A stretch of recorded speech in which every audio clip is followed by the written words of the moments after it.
ይሄው ማህተሙ ኦሪጂናልነቱም ትክክለኛውን ወረቀት ፎቶ ተነስቶ የተላከ ማለት ነው። እንደነሱ ከኮምፒውተር ላይ የተሰራ ፒዲኤፍ ሳይሆን ወሬዎችን ባወራም ግን የኔ ነው ብያስኩትኝ ከሱ ውጭ ምንም የማውቀው ነገር የለም። የመጀመሪያው ነው ልጃገረ ነበር አሻጦኛ ነው ጋብቻ የተፈጸመው። ምክንያቱም እኛ ከቀራራባችን አይሰነሳም። በትክክል ማህተም ያለበት ከሜሪ ጆይ ድርጅት ይወጣ ከላይ በአዲስ ከተማ ክፍለ ከተማ ወረዳ 14 አስተዳደር ዋና ስራ አስፈጻሚ ጽሕፈት ቤት ይላል።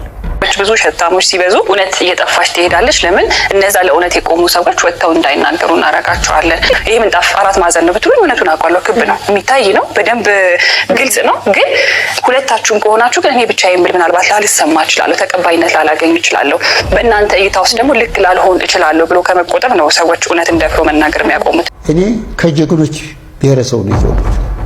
ይሄ ኢትዮጵያን ከሚጠሉ ተራሶች አልተፈጠሩም። ኢትዮጵያ ነው። እስከ መቼ ህዝብ እኮ ይታዘባል፣ ህዝብ እኮ ያያል፣ ወጣት እኮ ይመለከታል። ነገ እኮ ካልሰራን ከዚህ ኩኩሮዳችን እንኳን ያወጣናል። እንዴ እውነቱ እውነት ሐሰቱ ሐሰት ነው። እየዋሸን እስከ መቼ ድረስ ነው የምንዘልቀው? አንድ አገልጋይ ሲገባ ግን የአገልጋይ አቀባበል ለማድረግ 6-7 ፓትሮል መሳሪያ ይዞ አገልጋዩ መሃል አድርጎ የሚደረገው አጀብ ይሄ ከኛ አስተምሮች ነው። በምን አይነት ሰዎች ዌልካም እንዲባሉ ትፈልጋላችሁ?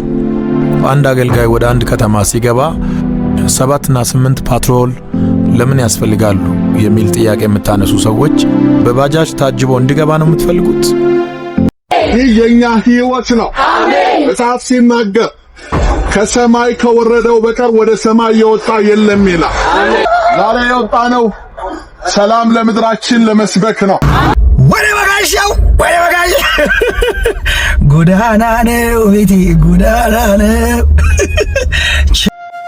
ጥንታዊት የሆነችው ርትዕት የሆነችው ክርስቶስ በደሙ የመሰረታት ይህች ቤተ ክርስቲያን የክርስቶስን እውነተኛ አምላክነት ታስተምራለች።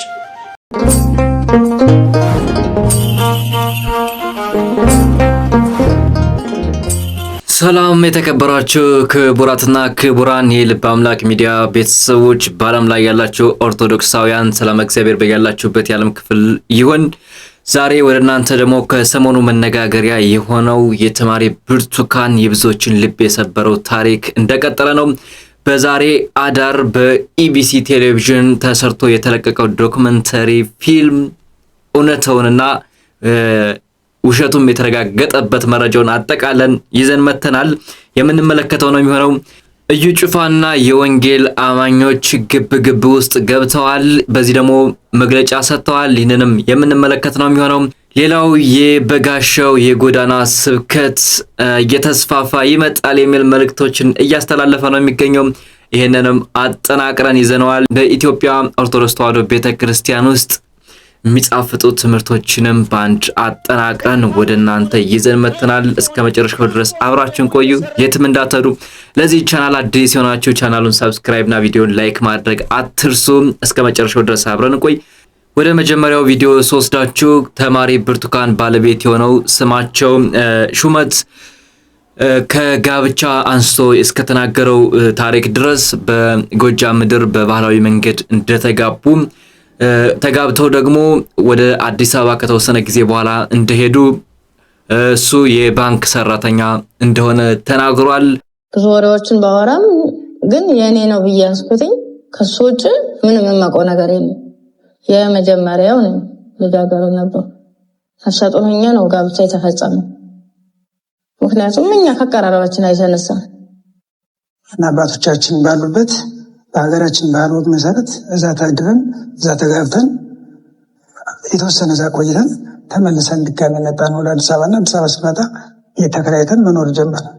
ይህን የገባንበት ሁኔታ ይመስላል። ልጁ የራሱ ልጅ እንደሆነ ተደፍራ እንዳልወለደች የራሱ ልጅ የራሱ ያሳደገው እንደሆነ ነው የተናገረው። ቤተሰቦቹ ሁሉም ሳይቀር ስለዚህ ችግር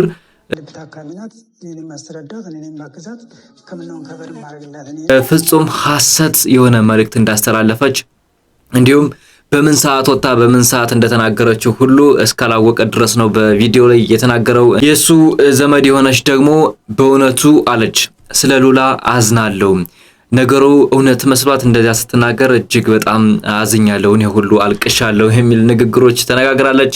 የቤት አከራይዋ ራሱ ሳይቀር እንዴት ይህን ነገር ልታደርግ ትችላለች?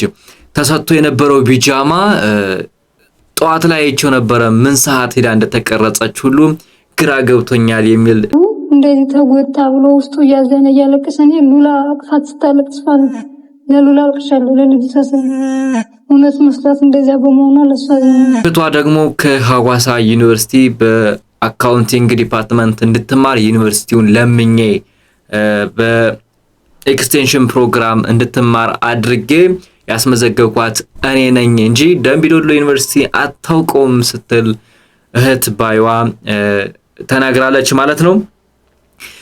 እህቷ ማስተዋል ተመስገን በሚል ነው እንግዲህ በቀረበው የዶክመንታሪ ፊልም ላይ የተናገረችው ማለት ነው። ለምን የመንግስት ዩኒቨርሲቲ ተለምኖ ነው እንደሚያስተምረው የሚለውም ጥያቄ እያስነሳ ነው የሚገኘው። ለምንድን ነው በዚህ በምን ምክንያት ነው እንደዚህ ያደረገች? እኔም ማውቀው ነገር እኔም እንደ ህዝቡ ነው ያዘው ተማታለ። እሱንም ተደውሎ እስቲ ግና ዩቲዩብ የተለቀቀው ይሄ ነገር እውነት ነው ወይ ስንባል እኛ ሁላ ግራን የገባን እንደ ህዝቡ ነው ያየው። ተቃ ያቆራረጥን ጨርሾ ላላየሁትም ነገር አግብታለሁ ሰኞ ነው ማየት። በዚህ መልኩ ነው እንግዲህ የቀረበው ዶክመንታሪ ፊልም እንደው ጠቅለል አድርጌ ወደ እናንተ ሳቀርብላችሁ ማለት ነው። ነገር ግን ከዚህ መካከል ደግሞ ብዙዎች ያቀረቡት ጥያቄ አለ። ባለቤቷ ስማቸው ሹመት የመለሰው ቃለ መልስ ምን ይላል? በድንግልና ነው ያገባኋት የሚል መልስ ይሰጣል። እሷ ደግሞ ሳገባው አርግዤ ነበር። ይህ ምነግራችሁ ከተሰራው ዶክመንታሪ ፊልም ላይ ማለት ነው። እህቷ ምን ትላለች? በባህላዊ ነው የተጋቡት የሚል ምላሽ ትሰጣለች። በዶክመንታሪው በተዘጋጀው ቴሌቪዥን ወይም ጣቢያ መካከል ደግሞ በዘመናዊ ሁኔታ በቤሎ እጅግ ዘመናዊ ሁኔታዎች ተደርገው ነው እንደተጋቡ ቪዲዮ እና ፎቶዎች እየወጡ ያሉ። ይህ ደግሞ ፎቶ ላይ በምስሉ ላይ የምትመለከቱት ነው። በዚህ ልክ ነው እንግዲህ የተጋቡት። ልጁ በሷ በኩል ልጁ የ2 ዓመት ከ5 ወር ነው ስትል ትናገራለች። በእሱ በኩሎች ደግሞ የ2014 ዓመተ ምህረት ነው የተጋባ ነው ሲሉ እርጉዝ ነበረች፣ ልጁ 3 ዓመት ያለፈው ነበረ የሚል መልእክቶች እንግዲህ የተስተጋቡ ነው ማለት የተጣረሰ መልእክቶች ናቸው የተዘዋወሩ የሚገኙ። በየትኛው በኩል የቀረበው እውነታን አዘል ታሪክ ነው የሚለውን ለእናንተ ተቻዋለሁ። ኮሜንት ላይ ጻፉ፣ በሱ የምንነጋገርበት ነው የሚሆነው። ወደ ሌላኛው ቪዲዮ ደግሞ ስወስዳችሁ እጅግ አሳፋሪ መረጃዎች ወጥተዋል። እዙት የመጣው መረጃ እጅግ አስደንጋጭ ነው። ልጅቱ ስትለምንበት የነበሩ በተለያዩ ገቨርመንታልና ነን ገቨርመንታል የሆኑ ተቋማት ላይ ስትለምን እንደነበረ መረጃዎች በይፋ በማህተም የተረገጡ መረጃዎች ወጥተዋል። እነሱንም የማሳያችሁ ነው የሚሆነው።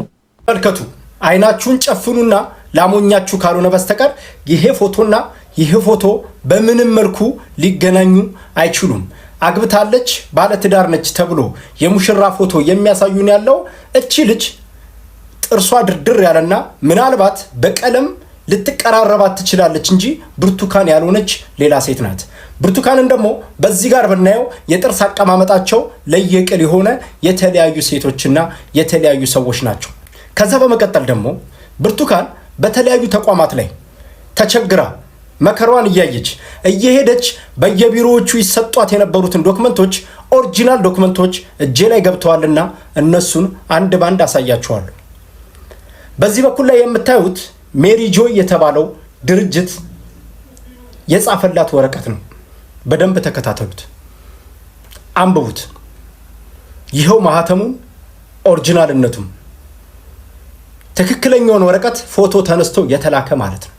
እንደነሱ ከኮምፒውተር ላይ የተሰራ ፒዲኤፍ ሳይሆን በትክክል ማህተም ያለበት ከሜሪ ጆይ ድርጅት ይወጣ። ከላይ በአዲስ ከተማ ክፍለ ከተማ ወረዳ 14 አስተዳደር ዋና ስራ አስፈጻሚ ጽሕፈት ቤት ይላል። ቀን 09/05/2017 ዓመተ ምህረት ጥር 9 ማለት ነው። እንግዲህ ልብ እያላችሁ ለሜሪ ጆይ ኢትዮጵያ አዲስ አበባ ጉዳዩ የትብብር ደብዳቤ መጻፍን ይመለከታል። ከላይ በርዕሱ ለመግለጽ እንደተሞከረው በአዲስ ከተማ ክፍለ ከተማ ወረዳ 14 ዋና ስራ አስፈጻሚ ከተቋማትና ከግለሰቦች ጋር በትስስር በመስራት በርካታ ስራዎችን እየሰራን እንገኛለን ይላል። በመሆኑም ሜሪ ጆይ ኢትዮጵያ ከዚህ በፊት በተለያዩ መንገድ ወረዳችን ድጋፍና ትብብር ላደረጋችሁ ከፍተኛ አስተዋጽኦ እያመሰገንን አሁንም ወይዘሮ ብርቱካን ተመስገን የወረዳችን ነዋሪ ስትሆን በአሁኑ ሰዓት የራሷ የልብ ሰርጀሪ በሽተኛ ልጇ የአይን ኦፕራሲዮን የተደረገ መሆኑና ወይዘሮ ብርቱካን ወላጅ አልባ ስለሆኑ በእናንተ በኩል ፍራሽና ሌላ አስፈላጊ ድጋፍ እንድታረጉላቸው በትብብር እንጠይቃለን ይላል። ፍራሽና ሌላ አስፈላጊ ነገር ኢንተርቪው ላይ ያለውን ደግሞ አዳምጡት። ሁሉ ነገር የተሟላልን ተብለው ነው ስክሪፕቱን እንዲናገሩ የተሰጣቸው። እንቀጥል ወደ ሌላኛው። ይህ ሁለተኛ ደብዳቤ ደግሞ ለአዲስ አበባ ሴቶችና ህጻናት ማህበራዊ ጉዳዮች የተጻፈ ደብዳቤ ነው። እናንተም አንብቡት፣ እኔም አነበዋለሁ።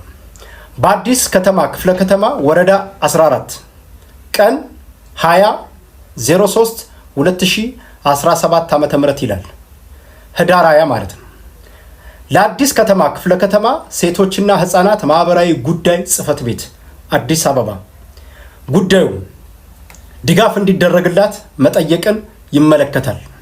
ከላይ በርዕሱ ለመጥቀስ እንደተሞከረው ሴቶች ህጻናት ማህበራዊ ጉዳይ ጽህፈት ቤት ወይዘሮ ብርቱካን ተመስገን በቀን 20/03/2017 ዓ.ም ጽህፈት ቤታችን መታ ባመለከተችው መሰረት የዩኒቨርሲቲ ተማሪ ሆኜ ያለው ጾታዊ ጥቃት ስለደረሰብኝ ልጅ ወልጄ ያነበባችሁት ልጅ ወልጄ ልጄን ማሳደግ አቅም ስለሌለኝና በተጨማሪ የልቤን ሰርጀሪ ስለተሰራው በአሁኑ ሰዓት የሚረዳት ዘመድም ምንም አይነት የገቢ ምንጭ የሌላት ስለሆነ ይህንን ከግምት ውስጥ በማስገባት በእናንተ በኩል የምትችሉትን ድጋፍና ትብብር እንድታደርጉላት ስንል በአክብሮት እንጠይቃለን።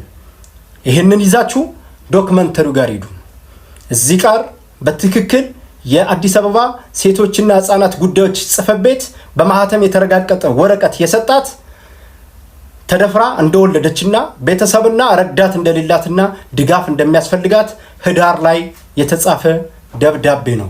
ገና እያንዳንዷን እግር በእግር እያልን እየተከታተልን ጉዳችሁን እናወጣዋለን። እንግዲህ እንደተመለከታችሁት ነው የሁለቱ ጉዳዮች እጅግ የተጣረሱ እውነትና ውሸት በሚዛን ላይ ተቀምጠው በአሁን ባያችሁት ደብዳቤ ላይ ሴቶችና ህፃናት ጉዳይ ማህበር ጽህፈት ቤት በአዲስ አበባ ዋና ስራ አስኪያጅ ዛሃራ ከድር ሽኩር ትባላለች።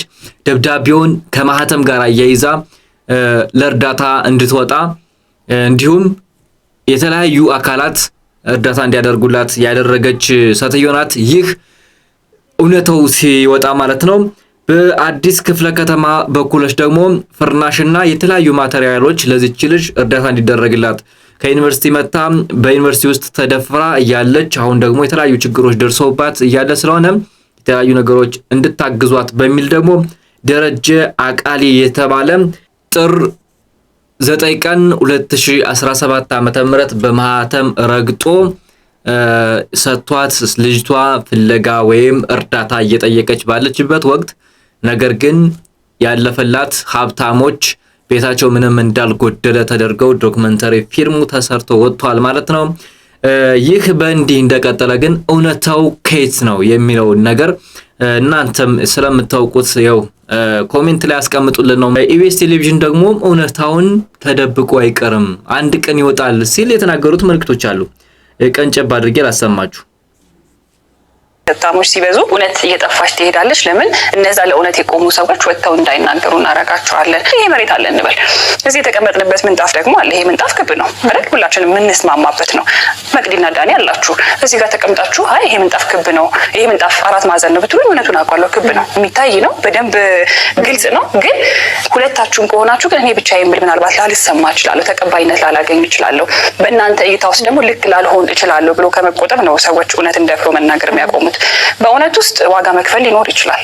ምን ያህሎቻችን ዋጋ መክፈል እንፈልጋለን? እኔ ለምናገረው እውነት፣ እኔ ለምሰራው እውነት፣ እኔ ለማድረገው እውነት ኃላፊነት አለብኝ። የማንነት ጥያቄ ነው። ቫልዩ ማድረግ ራስን እውነት እንድንናገር ያደርገናል። የራሳችንን ዋጋ ስናቅ፣ የራሳችንን ማንነት በደንብ አድርገን ስንሰራ ለእውነት እንቆማለን ብዬ ነው ማስ ያው እንግዲህ እንደሰማችሁት ነው። እውነትን መርገጥ ነው የሚያስፈልገው።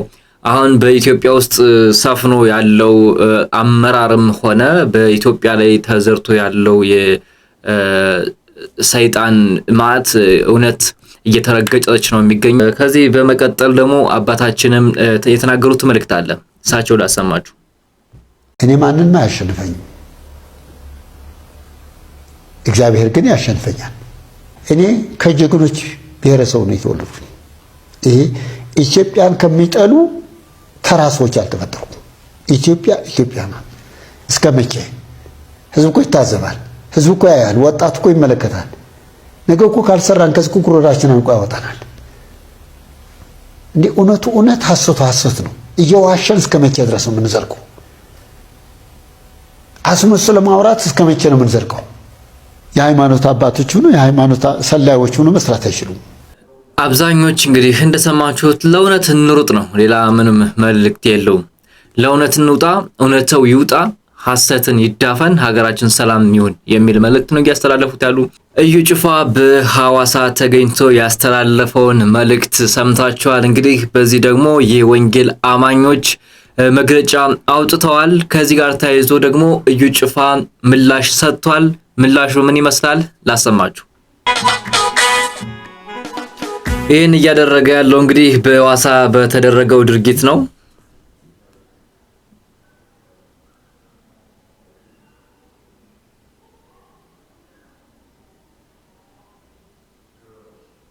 አንድ አገልጋይ ሲገባ ግን የአገልጋይ አቀባበል ለማድረግ 6-7 ፓትሮል መሳሪያ ይዞ አገልጋዩ መሃል አድርጎ የሚደረገው አጀብ ይሄ ከኛ አስተምሮ ውጭ ነው።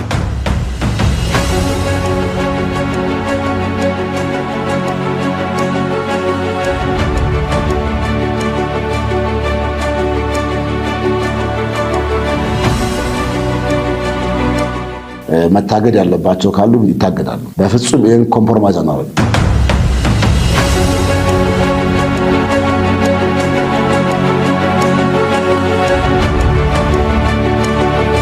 የመንግስት አካላትም አንድ አገልጋይ ወደ ከተማ ሲገባ ፖሊስ አሰልፈው ጦር መሳሪያ ሲይዘው አጀብ ፈጥረው ግርግር ተፈጥሮ ከተማው ላይ ሌላ አካል የገባ ሲመስል ድረስ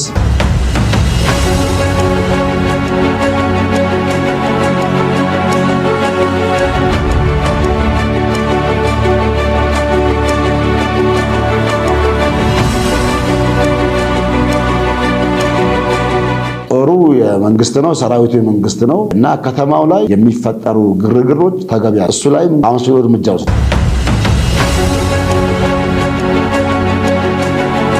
ብለው የዘይት ንግዳቸውን ከቀጠሉበት ዘይት መነገድ በካውንስሉ ፈጽሞ ስለማይፈቀድ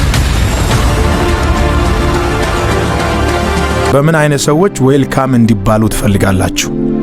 አንድ አገልጋይ ወደ አንድ ከተማ ሲገባ 7 እና 8 ፓትሮል ለምን ያስፈልጋሉ የሚል ጥያቄ የምታነሱ ሰዎች በባጃጅ ታጅቦ እንዲገባ ነው የምትፈልጉት? አጀብ አጀብ ብላችሁ ሁከት የምትፈጥሩ ሰዎች ለመታጀብ ፈልጋችሁ ከሆነ እንድትታጀቡ የሚያደርግ ሥራ መጀመሪያ መስራት አለባችሁ። ምንም ውስጣችሁ ላይ ሳይኖር ባዶ ቀፎ ሆናችሁ ለመታጀብ ማሰብ በጣም የበዛ ሞኝነት ነው። በመጀመሪያ የመንግስት ፓትሮል የሚወጣው ዌልካም ለማለት የሚወጣው የህዝቡን ደህንነት ለመጠበቅ ነው። በመቀጠል ደግሞ አምላክ የላከው አገልጋይ ወደ ከተማ ሲገባ ዌልካም ለማለት ነው የሚወጣው። የክርስቶስ አምባሳደር ይመጣል ተብሎ ማርሽ ባንድ ብቻ አይደለም ካላንደር ሁሉ ሊዘጋ ይችላል። እንግዲህ እንደሰማችሁት ነው። በባጃጅ አልታጀብም በቪኤት ነው የምታጀበው የሚል የዘይት ነጋዴዎች የበዙበት በጣም ግን የወንጌል አማኞች የነቁ ይመስለኛል። ዘይት መነገድ አይቻልም የሚል በመግለጫው ላይ ወጥቷል። እንደዚህ ነገሮች አይደረጉም፣ ዘይት መነገድም መቆም አለበት የሚል የካውንስሉ መግለጫ አድርጌ ላይክ አደርገዋለሁ ማለት ነው። በነገራችን ላይ ግን በጣም ነው የሰደባቸው። ከሰደባቸው ስድቦች መካከል ባዶ ቀፎ፣ ከርሳም የሚል ከእግዚአብሔር የተላኩ የእግዚአብሔር ወንጌል የሚሰብኩ የእግዚአብሔር ንጉስ ይመጣሉ ተብሎ የሚጠበቁ ሰዎች መካከል የተላለፈ መልእክት ነው ማለት ነው። እነዚህ እንግዲህ የእዩ ጩፋ መልሶች ናቸው። በተለያዩ ወንጌል አማኞች ውስጥ ሆነው ንግድ የሚቸረችሩ አስመጭና ላኪ ቢሆን እኮ እዚህ የበለጠ ሆነም ሀብታምና ታዋቂ መሆን ይቻላል። ነገሩ ግን አሁን መንቃታችሁ በጣም ጥሩ ነው። አፕሪሼት እናደርጋለን። ይህን በዚህ እናልፈውና እንዳልክ ዘነበ የተፍጨረጨረ ነው የሚገኘው። በእውነቱ የሚይዘው የሚለቀው ቅጡ ያጣ ነው። እስኪ ላሰማችሁ መጀመሪያ በምንድነው ያዳነኝ? በጸሎት አይደለም። ጸጋው በቁርባን አላዳነኝም። ጸጋው በስግደት አላዳነኝም። ጸጋው በጸሎት አላዳነኝም። ጸጋው በእምነት በምን አወክ መዳንን? መንፈስ ቅዱስ በውስጥ ያለው አረጋገጠልኝና አንተ አይገባም። ለምንድነው የምትጾመው? ስለዳንኩ። ለምንድነው የምትሰግደው? ስለዳንኩ። ለምንድነው ቸርች ሄደህ የምታመልከው የምትጸልየው የምትሰግደው በጌታ ፊት? ስለዳንኩ። ለመዳን ምንም አታዋጣም። ምን አዋጣለሁ ሲጀመር? ማለት ገና ምን ታዋጣለህ? ስለዳንክ ሰላምንክ የምታዋጣው ነገር የለም። የሄደው ይሄዳል፣ የሚመጣው ደግሞ ይመጣል። ግን ቆይ ለምንድነው እንደዚህ የምትፍጨረጨሩት?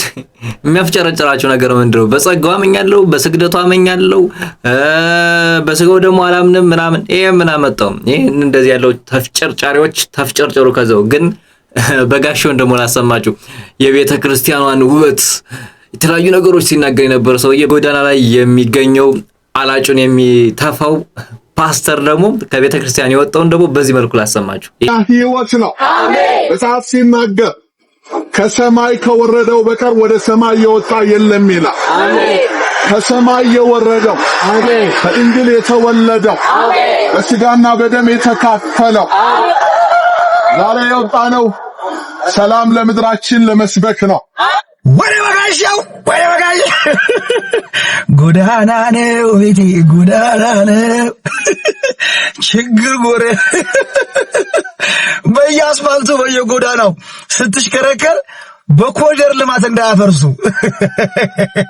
አይ በጋሻው እኛ ጋር የነበረ ጸጋ ወላዲተ አምላክ ከልደታ እስጢፋኖስ ከእስጢፋኖስ ዮሴፍ ከዮሴፍ ረጲ መድኃኔዓለም ከረጲ መድኃኔዓለም ከሰበታ ጌቴሴማኒ ድረስ አንተ የምታውጀውን የወንጌል ምስራች ፍለጋ አቤት ግርማ ሞገስ፣ አቤት ወንጌል አገላለጥ። እኛ አንተን ፍለጋ ነበር የምንንከራተተው። አሁን አንተ እኛን ፍለጋ ወደ አስፋልቱ ወደ ጎዳና ወጣ። የምር አያምርብህም። እንኳን ብትጠረጥጥም የምር በጋሻው አያምርብህም።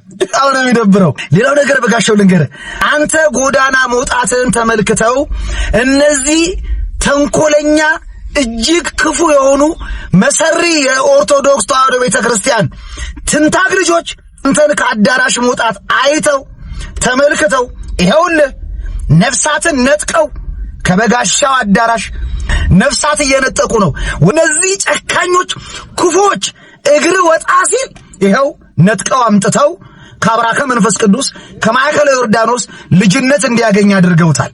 ቤትህን ቆልፈው ውጣ በጋሻው። እነዚህ ጥሩ ልጆች አይደሉም። እውነቴን ነው የምነግርህ። ይሄው አንተ ጋር ያገለግል የነበረ አንተ ጋር ጉባኤ ይሳተፍ የነበረን ነፍሳት ነጥቀው አምጥተው ሰርቀው አምጥተው ሆም ብለው በተንኮል በሴራ እና እነ ባሮክ እነ ኢዮብ ግን እነ ዘማሪ እዝራ እነ መምህር ኤርምያስ ግን እግዚአብሔር የላችሁ። እግዚአብሔርኛው ወንድማችን እንኳን ደስ አለ ዛሬ ከሥላሴ ልጅነት አግኝታ። በዚህ መልኩ ነው እንግዲህ የሰው ልጅ አንዱ ቢሄድ አንዱ ይመጣልና እግዚአብሔር ደግሞ ጸጋውን ሰጥቶ ያን ጸጋ በስነ ስርዓት የማትዝ ከሆነ ጸጋህ ይገፈፋል። በይፋ እየወጣ ነው የሚገኘውና ሰው ቢሄድ ሰው ይመጣል። በእውነቱ የእግዚአብሔርን ረድኤትና በረከት አያሳጣን። እንደነዚህ አይነት ሰዎች ከመሆን ይሰውረን በላችሁና ከኢትዮጵያ ኦርቶዶክስ ተዋሕዶ ቤተክርስቲያን ከንጽሕቷ ከርትዕቷ ቤተክርስቲያን ወንድማችን ፈለገ አትናቴዎስ እጅግ የሚገርም ትምህርትን ያስተምረናል። ወደሱ ወስዳችኋለሁ። ጥንታዊት የሆነችው ርትዕት የሆነችው ክርስቶስ በደሙ የመሰረታት ይህች ቤተክርስቲያን የክርስቶስን እውነተኛ አምላክነት ታስተምራለች። ዛሬም ድረስ ግን ኢየሱስ ክርስቶስን ሰው ነው የሚሉ አሉ። ዛሬም ድረስ ኢየሱስ ክርስቶስን ነብይ ነው የሚሉ አሉ። ዛሬም ድረስ ኢየሱስ ክርስቶስን ወንበዴ ነው የሚሉ ሰዎች አሉ። ይህ ሁሉ መለያየት በክርስቶስም ለምን መጣ? እጅግ በጣም የሚገርማችሁ ነገር ይህ ጥያቄ ዛሬም ይነሳል። ግን ለመጀመሪያ ጊዜ የጠየቀው ራሱ ጌታችን አምላካችን መድኃኒታችን ኢየሱስ ክርስቶስ ነው። ወንጌላዊ ቅዱስ ዮሐንስ ቃል ብሎ የሚጠራው ወንጌሉን ሲጀምር ቃል ነበረ ያለለት አካላዊ ቃል ወልድ ክርስቶስ ጥንት የነበረ ዛሬም ያለ ወደፊትም የሚኖር አልፋና ኦሜጋ ጌታችን አምላካችን መድኃኒታችን ኢየሱስ ክርስቶስን ይህን ጥያቄ ጠየቀው። የማቴዎስ ወንጌል ምዕራፍ 16 ከቁጥር 1 ጀምራችሁ ስታነቡት በፊልጶስ ቂሳሪያ ደቀ መዛሙርቱን ሰብስቦ ክርስቶስ አንድ ጥያቄ ጠየቃቸው። ሰዎች እኔን ማን ይሉኛል አላቸው። ከቃሉ ጋር ናቸው። ጌታችን አምላካችን መድኃኒታችን ኢየሱስ ክርስቶስ በፊልጶስ ቂሳሪያ ደቀ መዛሙርቱን ሰብስቦ መነ ይብለኒ ሰብእ ለወልደ እጓለ እመሕያው ብሎ ጠየቃቸው። ሰዎች እኔን ማን ይሉኛል አላቸው። የዚህ ጊዜ ሐዋርያት የሰሙትን ቃል ለክርስቶስ ነገሩት። ጌታ ሆይ አንዳንዶች አንተን ኤልያስ ነህ ይሉሃል፣ አንዳንዶች ደግሞ ዮሐንስ ነህ ይሉሃል፣ አንዳንዶች ደግሞ ከነቢያት አንዱ ነህ ይሉሃል ብለው ነገሩት። የዚህ ጊዜ ጌታችን ከባዱን ጥያቄ ጠየቃቸው። እናንተስ ደግሞ እኔን ማን ትሉኛላችሁ አላቸው። የዚህ ጊዜ ሰው ሲናገር የሰሙትን መልሰው ለክርስቶስ ሲናገሩ የነበሩ ሐዋርያት ዝምታን መረጡ። መናገር አቃታቸው። ክርስቶስን እንዲህ ነው ብሎ መመለስ አቃታቸው። ክርስቶስ ጠየቃቸው፣ እናንተስ ደግሞ ማን ብላችሁ ትጠሩኛላችሁ ብሎ አላቸው። የዚህ ጊዜ ሐዋርያት ዝምታን መረጡ ይላል። ዝምታን መረጡ። የዚህ ጊዜ ከሐዋርያት መካከል ሊቀ ሐዋርያት ቅዱስ ጴጥሮስ ከተቀመጠበት ብድግ ብሎ አንተ ውእቱ ክርስቶስ ወልደ እግዚአብሔር ሕያው አለው። አንተ ክርስቶስ የሕያው የእግዚአብሔር ልጅ ነህ አለው። የሕያው የእግዚአብሔር ልጅ ነህ አለው። ክርስቶስ ይህንን ቃል ቅዱስ ጴጥሮስ ሲናገር ዝም አላለም። ይልቁንስ በክብር ላይ ክብርን ጨመረለት። ጴጥሮስ አለው ክርስቶስ ንዑድነ ክቡርነ ይህንን ቃል የገለጸልህ ይህንን ቃል ያናገረ ስጋዊ ደማዊ መምህር አይደለም በሰማይ ያለ አባቴ እንጂ። ስለዚህ ጴጥሮስ አንተ አለት ነህ አለው። አንተ ምንድን ነህ አለው? ግድ የለም በሉ አንተ ምንድን ነህ አለው? አለት ነህ አለው። በአንተ አለትነት ላይ ቤተ ክርስቲያኔ ትታነጻለች። ዋና ቀጽ ሲሆንን ይልዋ የገሃነም ደጆች ምን አይሏትም አይችሏትም አለው ክርስቶስ። ክብር ምስጋና ለአምላካችን ይሁን። ዛሬም ድረስ እነ ቅዱስ ጴጥሮስ እነ ቅዱስ ጳውሎስ እነ ቅዱስ ዮሐንስ እነ ቅዱስ ማርቆስ ቢመጡ ሚሳለሟት ቤተክርስቲያን ውስጥ ነን ያለነው። ክብር ምስጋና ለአምላካችን ይሁን። የእግዚአብሔር ቤተሰቦች ክብር ምስጋና ለአምላካችን ይሁን። ወንድማችን ፈለገ አትናቴዎስ እግዚአብሔር ጸጋና በረከቱን ያብዛልህ፣ በቤቱ ያጽናልህ። ለዛሬ ያዝናቸው ቪዲዮዎች እነዚህን ይመስሉ ነበረ። በሌላ ቪዲዮ እስከምንገናኝ ድረስ በያላችሁበት የዓለም ክፍል ሁሉ ጸጋና በረከቱ የእግዚአብሔር ቸርነት በሀገራችን ላይ በኢትዮጵያ ድንግል ማርያም ሀገራችን ትባርክልን። ሰላም